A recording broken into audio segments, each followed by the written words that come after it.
Alright, I deleted the last video. I'm remaking it because basically what happened was I said what I wanted to say, and then I just started like droning on about stuff.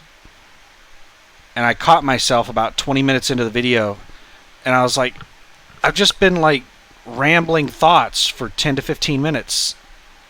So I just deleted the video and started all over. And anyone who's watched many of my videos is probably sitting there thinking, you do that in every damn video. Yeah, I do. But anyway, so I just said all this stuff, so I'm going to try to remember what I said in the last video and this video. So what happened? It's 7 p.m. right now. Miguel texted me at 6:30 and said, "Hey, it's getting late. Can you meet me at 8 a.m. at Planet Fitness next to your house instead of 8 o'clock tonight?" And I said, "Sure, I'll be there at 8 a.m." And then 6 minutes later, he called me and he said, "Yeah, we're just now at whatever their first stop was in Oklahoma. That town that I didn't understand. Like I don't know what in the hell town he was talking about."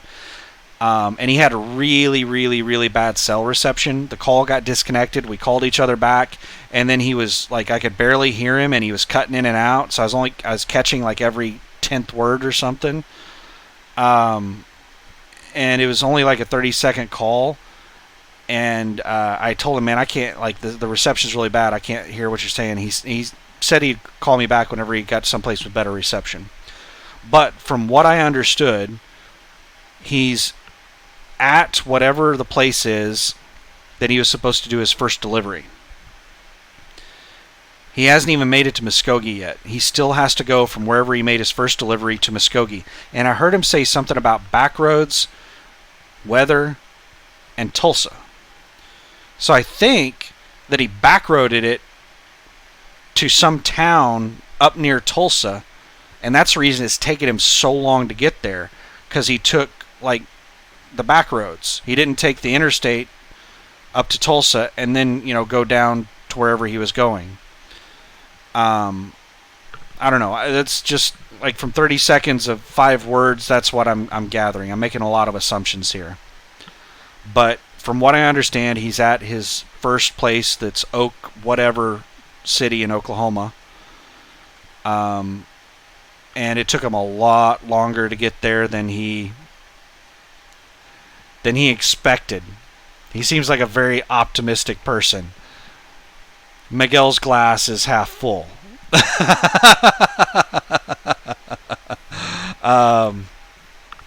Yeah, his initial projections I didn't think were right. Just Muskogee alone has a decent highway that goes to it, but it's still like it's a 2-lane highway. You can't go 65 the whole thing. And you're going to be going through a few towns. I think there may be a few stoplights on it. So you're not going to have anywhere remotely close to a 60, maybe even, you might have a 45 mile per hour average on those roads. And those are some of the better 2-lane highways in Oklahoma. He might be on some of the not so better ones. He said something about going through a bunch of small towns. So yeah. I just crunched the numbers on it, and I don't think his 8 a.m. is happening tomorrow.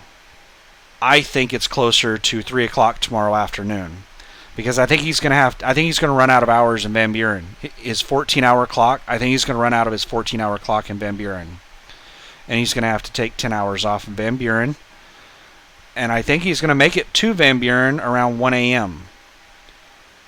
because it's 7 p.m. right now. He texted me at 6:30, and he was at this first stop. Then he has to make his way to Muskogee.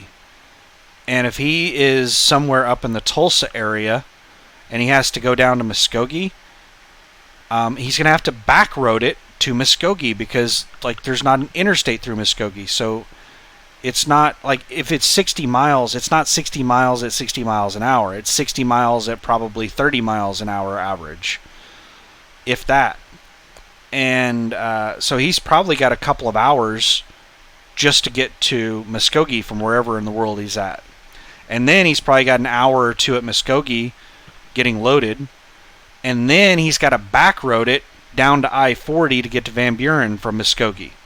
Because Muskogee down to I-40 is 2-lane roads. The highway is going through towns and stuff like that. So it's 75 miles from Muskogee to Van Buren, but it's not going to take him an hour and a half to do that. It's probably going to take him closer to 3 hours to do that. So I'm estimating it's going to be a couple of hours for him to get to Muskogee, which would get him to Muskogee at 9. Then it's going to take an hour or two before he's even able to leave Muskogee to get loaded. So let's say it only takes like an hour. He leaves Muskogee at 10, and it's going to take him 3 hours approximately to get to Van Buren. So 1 a.m. in Van Buren.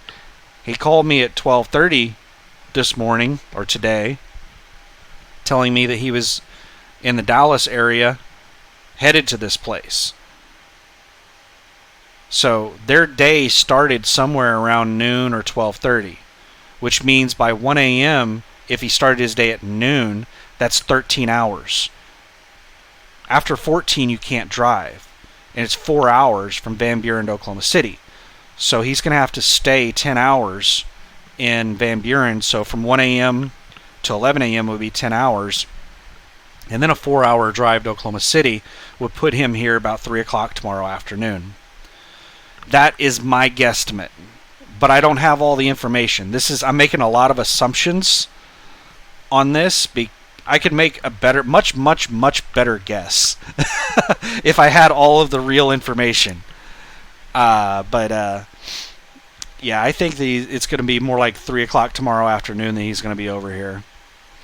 Which means I am probably going to go hop in my car and go grab something to eat once I finish making this video. Because 8 a.m. is just flat out not happening. That's him being too optimistic. Now, did I mention it already that he said this load was a day late? I don't know which load he's talking about. I don't know if he's talking about the one that he's delivering right now. I don't know. Maybe this is a multi-stop delivery.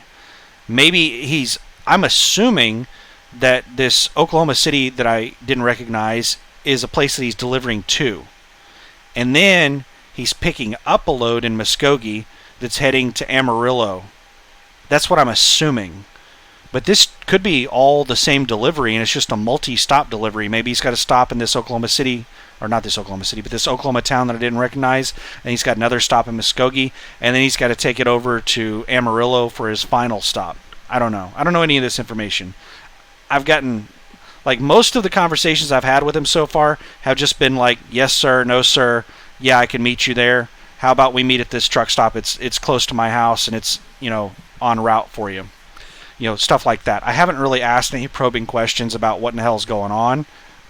So, when he calls me back when he gets better reception, I think I'm going to ask a few more, probing questions. He seems to be pretty bad at his trip planning. So, if I can get a little bit more information, I could get a much better idea as to what's going on. But we'll hopefully get it figured out. But the thing is that I want to try to plan my sleep schedule, because if he's wanting to actually meet up with me at 8 a.m. tomorrow, then I'm going to get up at 6 a.m., get showered and everything, get an Uber at 7, so I'm the type of person, I'm always early. You tell me to be there at 8 a.m., I'm probably going to be there at 7:30. So I'm going to get an Uber at 7. They'll probably have me there at 7:30. But if we can, if I can talk with him and we can get a better estimate, and we figure out, yeah, you're going to have to take 10 hours off in Van Buren, and it's probably going to be closer to 3 o'clock tomorrow afternoon, then instead of trying to go to bed at 10 p.m., I'm probably going to try to stay up until 3 or 4 o'clock in the morning and sleep until noon, 1 o'clock tomorrow afternoon, so I can be well rested when he gets here, because I'm probably going to take over driving as soon as he gets here. So I want to have a good idea of when he's going to be here, so that I can plan my sleep, basically, so that I can sleep as close to possible as when he's going to be here, so that I can be well rested. And hopefully we can get that truck back on schedule and stop running a day behind. I don't know what in the world's going on with him.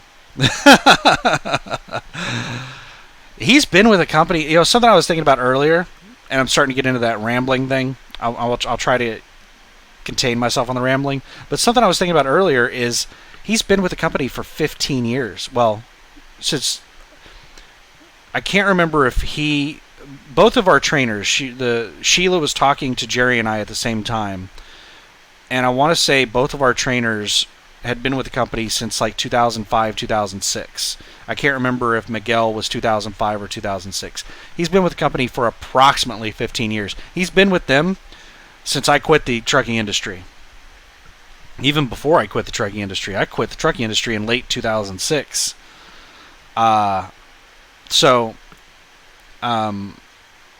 He most likely gets the top of the line best equipment. He's probably got a Kenworth that is an automatic. I don't know how to drive an automatic. I mean, he's probably just going to tell me to put it in drive. And he'll just explain it as we're driving down the road. He'll explain the intricacies of it, because I think there are ways that you can force it into a gear, force it up, force it down, or there might be a manual mode that you can do on shifting. There may be more aggressive, like some of the automatics, they have these things where you can put it into a more aggressive mode, or you can put it into an economy mode. I was watching that on Provost Motorsports. He was making videos on a new 2020 Volvo that he had, and he was showing that you could change it between economy, fuel. There was this like aggressiveness knob that basically went between fuel economy and just power. And if you left it in the fuel economy mode on a hill, it would just keep slowing down until you came to a stop, basically. But if you put it up in the aggressive mode, that thing had tons of horsepower, and it could pull a hill at 50 miles an hour. It was a beast. But he had to sit there and keep switching the modes all the time whenever he's going up hills. Otherwise, he would just be going 20 miles an hour up a hill. So I don't know. I guess I'll learn those things. That'd probably be a really good thing for me to be in an automatic during my training, because I've never driven one, and I'm actually planning on buying an automatic for the truck that I get into. So it would be nice to be trained on an automatic, because I've driven tons of manuals, and I have quite a bit of experience with manuals. So automatics are completely new to me. So that'd be pretty nice. But who knows? Maybe he's one of those old school people that's like, I'm not giving up my truck. I don't want to move into an automatic. I want a manual. And maybe he's got some like 2014 International that he won't part with. Who knows? We'll find out. But I'm hoping to hear from him. I'm guesstimating around 9 p.m. is when he's going to be in Muskogee. But we'll see. And Muskogee's a decent-sized town. If I had to guess, I would say Muskogee is probably the third largest city in Oklahoma City, or in Oklahoma. Oklahoma City is probably the largest. Tulsa number 2, and Muskogee would probably be number 3 if I had to guess. It's a huge Native American town. Tahlequah might be up there. I would say Muskogee would probably be number 3, though. So it should have good cell service. I don't know what town he's in right now that doesn't have any cell service, but that's got to be some backcountry place if it doesn't have a cell tower. Jesus. This is 2020. What's going on here? All right, I'm just going to keep rambling, so we'll keep this video short and sweet. I'm probably going to make another video whenever he calls me back, whenever he gets better cell service. So I'll just end it there and upload this.